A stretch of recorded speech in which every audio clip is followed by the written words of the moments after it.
نہیں مجھے پتہ چل جائے کہ اس میں کرنٹ ہے تو پھر تو نہیں نا ہاتھ لگاؤں گا میں. پتہ چل جائے کہ یہ کام کرنے سے میرے لیے نقصان ہوگا، لیکن اس کا علم ہونا ضروری. ہم نے یہ کیا ہے کہ ہم نے 1.5-2 مہینے پہلے فرنیچر کا آرڈر دیا تھا ہم نے بچی کے لیے، اور میں تو ایک دوست کی ایک دفعہ بات سن کے حیران ہوا، کہنے لگے میں تو غلط تاریخ بتا کے آیا ہوں ٹیلر کو جس سے میں نے بچے کی شیروانی بنانی تھی. شادی اس سے 10 دن بعد ہے، لیکن تاریخ اس لیے 10 دن پہلے کی بتائی ہے کہ وہ لیٹ نہ کرے. یہ میں حالانکہ معاذ اللہ ایسا کرنا درست نہیں، آپ سچ بولیں. تو میں نے کہا کتنے دن پہلے آرڈر دیا؟ کہنے لگے 1 مہینہ پہلے شیروانی والے کو کہا ہے. وہ خدا کے بندو، فرنیچر سے گھر آباد ہوگا، شیروانی سے گھر آباد ہوگا، آپ جو ضروریات جمع کر رہے ہیں ان کی وجہ سے گھر آباد ہوگا. آپ نے انہیں مسائل سے تو آگاہ نہیں کیا. کاش ایک حدیث باپ نے بیٹی کے دل میں اتاری ہوتی، ایک، کہ نبی پاک صلی اللہ تعالی علیہ وآلہ وسلم نے فرمایا جو عورت پردے کی پابند ہو، نماز کا خیال کرے، شوہر اس کا راضی ہو، اگر دنیا سے جائے گی تو اللہ اپنے فضل سے جنت عطا کر دے گا. اب اس کی ذمہ داری ہے کہ وہ کاش ایک حدیث اپنے بیٹے کے دل میں یہ اتاری ہو کہ اللہ کے محبوب علیہ السلام نے فرمایا تم میں سب سے بہتر وہ ہے جو اپنے گھر والوں کے لیے بہتر. وہ دوستوں میں کتنا بہتر ہے یہ یہاں ڈسکس نہیں، یہ مطالبہ نہیں. وہ کاروبار میں کتنا آگے ہے، تیز ہے، چست ہے، سمارٹ ہے، اس کی اپنے گھر والوں کے حق میں، بیوی کے حق میں اس کا اخلاق کتنا اعلیٰ ہے.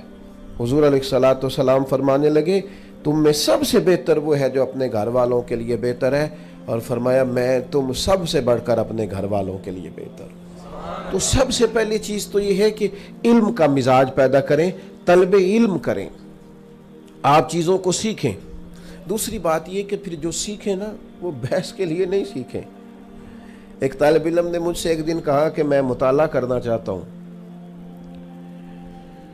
تو مجھے کوئی ان کا خیال تھا شاید میں انہیں بہتر طریقے سے گائیڈ کر دوں گا. کہنے لگے کوئی مجھے آپ بتائیں کہ میں کیسے پڑھوں. تو میں نے کہا کہ آپ اگر تو مطالعہ کرنا چاہتے ہیں صرف جمعے میں سنانے کے لیے تو پھر تو مشکل ہے.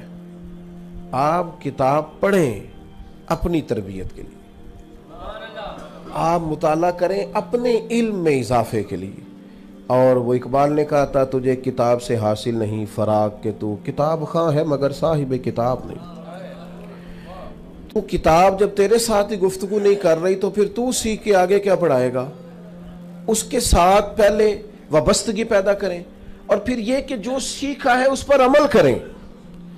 آپ کی زندگی اگر عمل والی ہو جائے گی نا، عمل والی یعنی جو آپ نے سیکھا ہے اس پر اگر آپ عمل کرتے ہیں تو پھر آپ کو بھی محسوس ہوگا کہ آپ 2 کشتیوں کے مسافر نہیں. آپ محسوس کریں گے کہ میری ایک لائن ہے، ایک راستہ ہے، میں اس پر سیدھا جا رہا ہوں. آج کل بہت سارے لوگ کہتے ہیں لمبی تقریر سننی ہے، میں نے بڑی تقریریں سنی ہیں، میں نے 50 سال سنی ہیں. میں ایک سوال چھوڑنے لگا ہوں آپ کے ذہنوں میں. نبی پاک علیہ الصلوۃ والسلام نے فرمایا کہ ایک عورت گزر رہی تھی، اگرچہ بڑی گناہگار تھی، اس کے نامہ اعمال میں بڑے سیاہ ترین گناہ تھے، لیکن ایک پیاسے کتے کو اس نے پانی پلایا، کنویں سے نکال کر کے اللہ نے اس کی بخشش کر دی. میں آپ کو زیادہ تکلیف نہیں دوں گا، جلدی سے بتائیے گا یہ حدیث آپ سب نے سنی ہوئی ہے؟ جو نہیں بول رہے ان کا کیا خیال ہے؟ سنی ہوئی ہے، سنی ہوئی ہے. یعنی جتنے لوگ یہاں بیٹھے ہیں ابھی تک کسی نے انکار نہیں کیا کہ میں نے پہلے نہیں سنی. میرے عزیز، میرا سوال یہ ہے، آپ کے ذہنوں میں یہ سوال چھوڑ رہا ہوں کہ یہ سنی تو ہم سب نے ہے کہ کتے کو پانی پلایا تو بہت گناہگار عورت کی بخشش ہو گئی، لیکن یہاں روڈ پہ کتا اگر ٹکرا جائے کسی گاڑی سے تو میں نے نہیں دیکھا کہ 2 لوگ نیچے اتر آئے ہوں کبھی کہ ہم نے حضور کی حدیث سنی ہوئی ہے کہ اس سے نیکی کرنے سے اللہ معاف کر دیتا ہے. اترنا چاہیے تھا نا قوم کو، نیچے اٹھانا چاہیے تھا نا. یہاں تو کتا سڑک پہ مر گیا، پھر وہ مر ہی گیا، لیکن اس کا گوشت بھی گاڑی کے ٹائروں سے لگ لگ کے سڑک سے ہٹتا ہے، لکڑی کے ساتھ بھی کوئی اسے پیچھے ہٹانے کو تیار نہیں ہوتا. تو بتاؤ کتاب و سنت کس لیے سنتے ہیں؟ کانوں کے مزے کے لیے. 3-4 گھنٹے کی تقریر کس لیے سنتے ہیں؟ کچھ لذت حاصل ہو جائے. جب سب کو حدیث آتی ہے، سب نے سنی ہے، سب کو پتہ ہے، حضرت ابو ذر غفاری رضی اللہ تعالیٰ عنہ مسلمان ہونے کے لیے، کلمہ پڑھنے کے لیے حضور کی عالی مرتبت بارگاہ میں آئے. اللہ کے حبیب علیہ الصلوۃ والسلام نے مختلف نصیحتیں فرمائیں تو ایک محبوب نے بات یہ فرمایا اللہ کے رستے میں کسی ملامت کرنے والے کی پرواہ نہ کرنا.